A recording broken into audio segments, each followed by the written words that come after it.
Vous allez avoir la chance aujourd'hui d'être les premiers à pénétrer dans l'antre de l'AFASEB, une amicale genevoise qui s'est constituée autour du projet de création d'un réseau à l'échelle 0.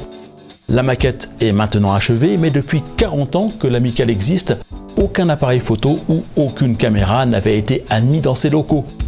Les membres qui composent l'amicale aujourd'hui ont accepté que les premières images publiques de leur réseau soient réservées aux aiguillonnautes. Nous voici par conséquent de nouveau en Suisse, à Genève. Difficile d'imaginer en entrant dans ces locaux ce à quoi pouvait ressembler cette pièce de 80 mètres carrés, dont les murs étaient encore bruts et le sol en terre battue à l'époque de son acquisition.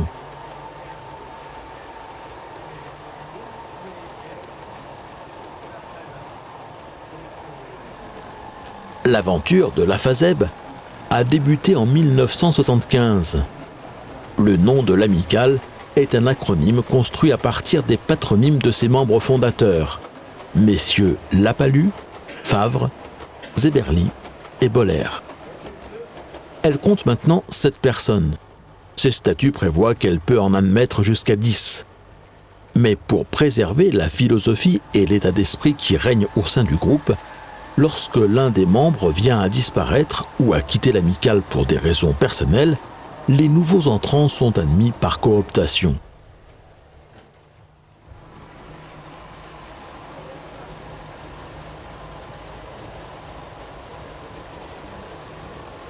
Les fondateurs étaient déjà des amis de longue date, membres du club genevois de trains miniatures devenu depuis le Cercle ferroviaire de Genève.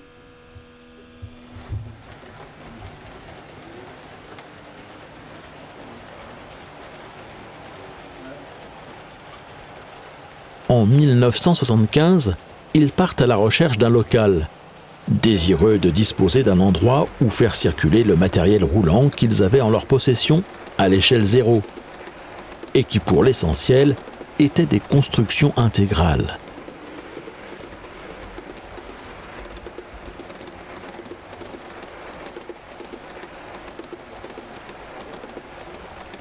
Moins d'1 an plus tard, le local était trouvé, et l'amicale créée officiellement le 25 mars 1976.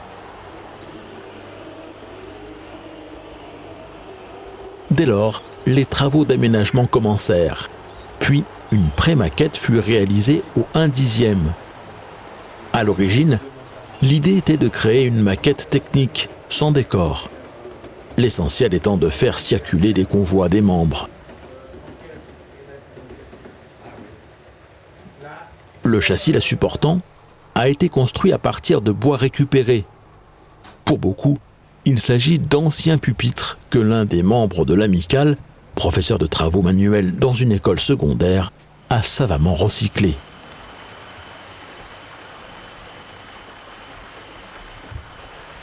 Les voies étant à peine posées, les modélistes furent tout de même démangés par l'idée de doter leur maquette d'un décor. Comme cela n'avait pas été envisagé dès le départ, aucun thème ou aucune saison ne fut déterminé.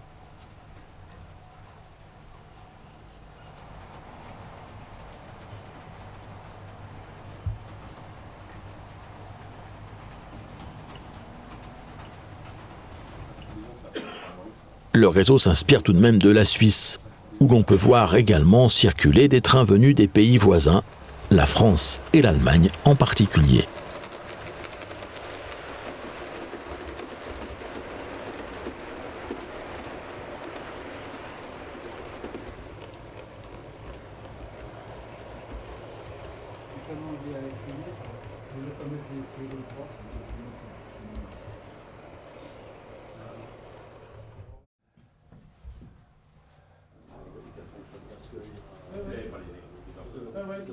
Pour entrer dans le local, il faut se baisser pour passer sous l'une des arches du pont principal du réseau, qui s'inspire du pont Butin à Genève. Celui-ci a été construit grâce au legs d'1 million de francs d'un ancien commerçant en fer, David Butin. Mis en service en 1926, c'est un pont à 2 niveaux. Il était prévu qu'il permette la circulation routière sur son tablier supérieur et qu'en dessous, il soit parcouru par une ligne de chemin de fer. celle-ci n'a jamais été réalisée et l'espace est resté libre sur le pont. Qu'à cela ne tienne, sur le réseau de l'Amicale du Zéro, le nom officiel de la FASEB, les trains circulent sur les 2 niveaux.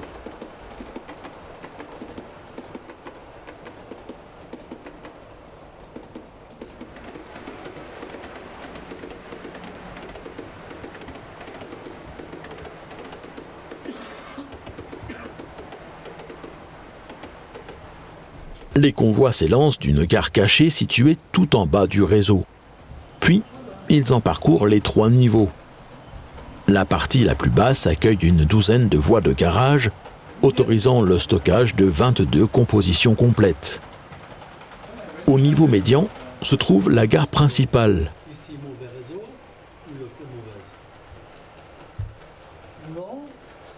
Le niveau supérieur, quant à lui, consiste en une boucle qui a été ajoutée alors qu'elle n'avait pas été prévue sur les plans initiaux. À cet étage, les trains passent juste à la hauteur des yeux.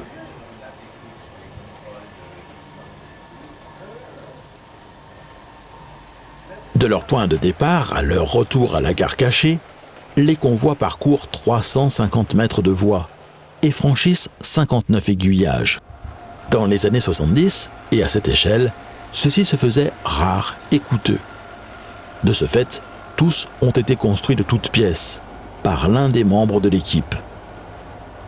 Un travail minutieux qui a permis la création d'aiguillages sur mesure, comme cela se pratique dans les chemins de fer réels, et de réaliser au passage de substantielles économies.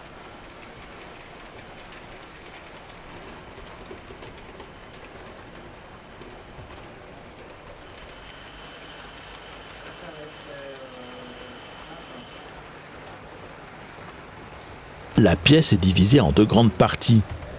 Sur la gauche en entrant, c'est la montagne. Sur la droite, la partie basse, qui accueille un dépôt vapeur avec son imposante rotonde, sa plaque tournante et les différentes installations propres à un dépôt vapeur, la lampisterie et le quai à charbon notamment. En raison de la pénurie frappant les approvisionnements en ce combustible, la Suisse électrifia très tôt son réseau ferroviaire, dès la Première Guerre mondiale. Aussi, le réseau de la FASEB est-il entièrement pourvu d'une caténaire et sa partie médiane abrite un dépôt électrique et son pont transbordeur pour faire entrer les locomotives dans leur garage.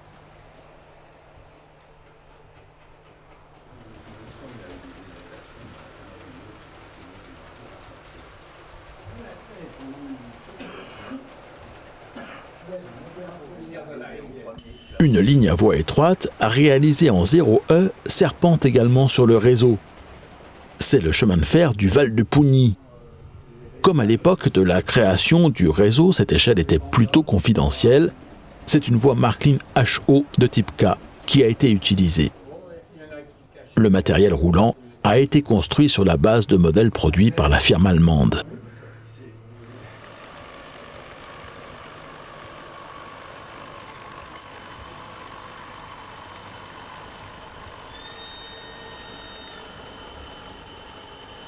Côté technique, le réseau fonctionne sur des bases relativement simples. Il est alimenté avec du courant continu analogique, sans système de bloc.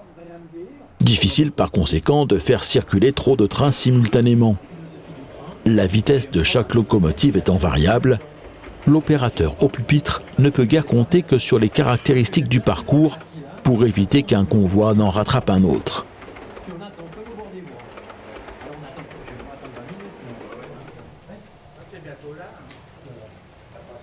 Le numérique a néanmoins fait son entrée sur le réseau. Sa signalisation fonctionnelle est pilotée par une centrale digitale, mais elle est sans aucune interaction avec les trains.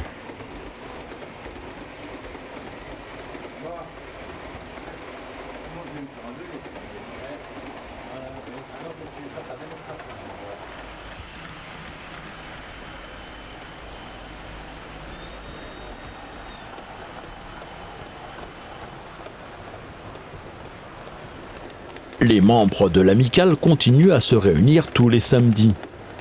À l'époque de la construction de la maquette, les séances de travail duraient la journée. De nos jours, seule la matinée est consacrée aux travaux de maintenance et à la circulation des trains. Mais les traditions mises en place par les premiers membres de l'amicale perdurent. Ainsi, le premier jeudi de chaque mois, un repas commun concocté par l'un des membres est pris dans les locaux de l'amicale. Une grande table ronde en bois a été conçue à cet effet. Elle permet de recevoir 11 convives, les 10 membres de l'amicale, plus un invité. Pour assurer le service, un rond de voie à l'échelle 2M a été installé sur la table. Une rame de wagon plat y circule, transportant les plats et les verres. Chacun se sert au passage. Et pour éviter tout accident, la locomotive est dotée d'une étrave de chasse-neige qui a été conçue pour repousser, sans le renverser, tout verre qui entrerait dans le gabarit du train.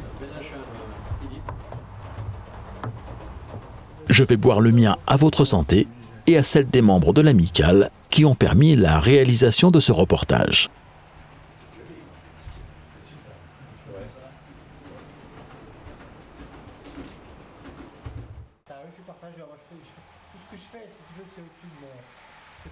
La semaine prochaine dans Aiguillage, le réseau de Dominique Leroux, qui vient d'ouvrir un petit musée de la Seine-Maritime en HO dans sa cidrerie de Le Col-Sainte-Beuve, située à mi-chemin entre Rouen et Amiens.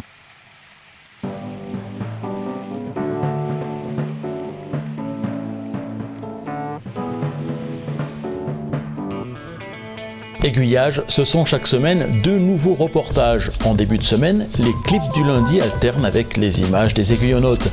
Et le vendredi, je vous propose un reportage plus long, consacré à un aspect du modélisme ferroviaire en début de mois et à un sujet touchant au patrimoine ou au tourisme ferroviaire le dernier vendredi. Pour être sûr de ne rater aucun de ces nouveaux rendez-vous, abonnez-vous à la chaîne YouTube d'Aiguillage et à sa newsletter que vous trouverez sur le site www.aiguillage.eu. Vous recevrez ainsi chaque lundi et chaque vendredi directement dans votre boîte mail les reportages de la semaine.